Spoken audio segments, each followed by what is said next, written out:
Hello everyone, this is Tom Fox. I would like to welcome you to the Sunday Book Review. The Sunday Book Review is the series where I discuss books which impact the compliance practitioner, the legal professional, and the business professional. I hope you will enjoy this episode.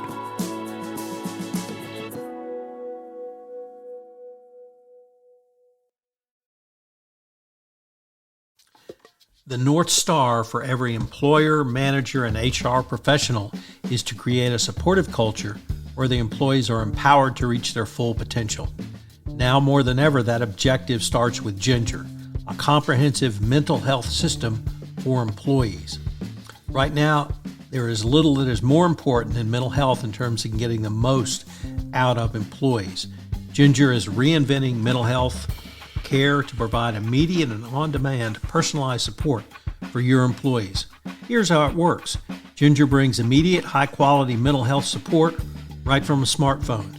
With Ginger, members can connect with behavioral health coaches via text 24/7. This revolutionizes mental health care for employees in terms of having an on-demand access to mental health support. Employees can get help with setting and working towards goals around anxiety, sleep, relationship, stress, and much more. For in-depth care, Ginger offers video therapy and psychiatry. Coaches, therapists, and psychiatrists work together to ensure each Ginger member gets seamless care tailored to their lives. Nearly 25 million people around the world have access to the Ginger on-demand mental health system. Sign up your team today. To learn more about how Ginger can support your employees' mental health, visit ginger.com/compliance. That's ginger.com/compliance.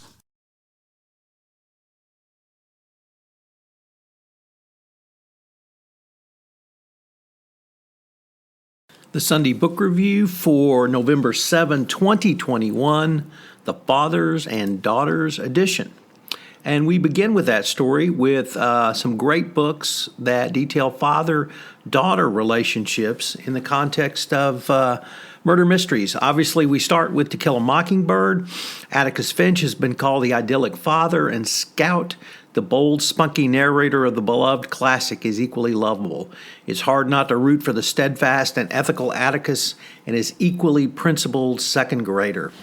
Next up, The Bear by Andrew Krivak. In The Bear, a father-daughter, the last two human inhabitants on Earth, must navigate a desolate world with patience, grace. A father teaches his daughter to hunt, fish, and live in harmony with nature. He provides her pieces of history, but more importantly, equips her with the skills she'll need for the future.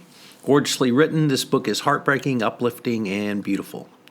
Next up, When the Ghosts Come Home by Wiley Cash. Winston, the quiet, humble sheriff who finds himself in the midst of investigating a murder and plane crash just as he's about to lose a bid for re-election, is at the heart of his book. His daughter, Colleen, reels from the major loss of her own and struggles to regain her footing, heads back to her parents' home in North Carolina. The backstory of these two is just charming. From childhood through adolescence into adulthood, Winston tries hard to connect and support his daughter. Next up, The Hate You Gave Us by Angie Thomas. 16-year-old Star Carter heads the cast in this important and compelling book. After seeing her friend shot by a police officer, she must bear the heavy burden of determining whether or not to speak about it. Her story in and of itself is gripping, but I love the added dimension of the ex-gangster father and his heroic efforts to support Star. Tough and intimidating, Maverick is also affectionate and warm, and the relationship he shares with his daughter is one of the many layers in the book. All the Light We Cannot See by Anthony Doerr. In this magnificent novel, Marie Laurie, one of the novel's two young protagonists, is blind. Her father, Daniel, builds a miniature replica of her neighborhood so she can memorize it and find her way home.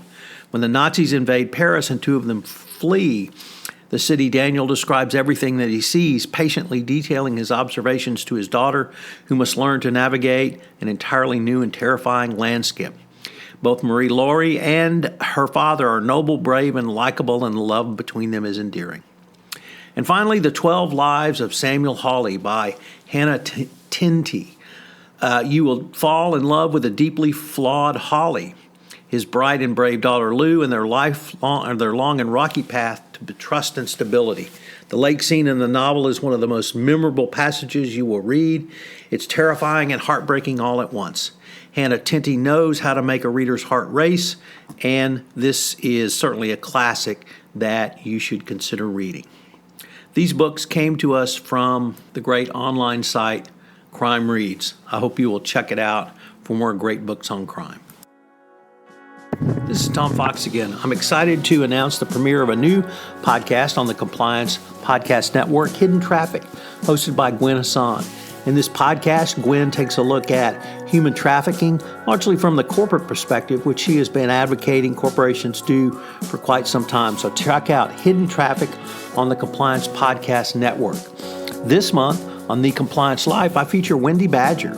Wendy is the CCO at Tenant and has a great story to tell about her journey to the CCO chair. I know you'll enjoy The Compliance Life. What is design thinking for compliance professionals? How can you use design thinking in compliance? This is a new podcast series I'll be premiering in October, co-hosted with Karsten Tams, where we take a look at cutting-edge social engineering strategies you can use in your compliance program. Finally, I invite you to check out my latest podcast addition to the Compliance Podcast Network, the ESG Report. In this podcast, I focus on the role of compliance in ESG going forward. I know you will enjoy it and, more importantly, find it useful. Thanks for listening. This podcast is a part of the C-Suite Radio Network.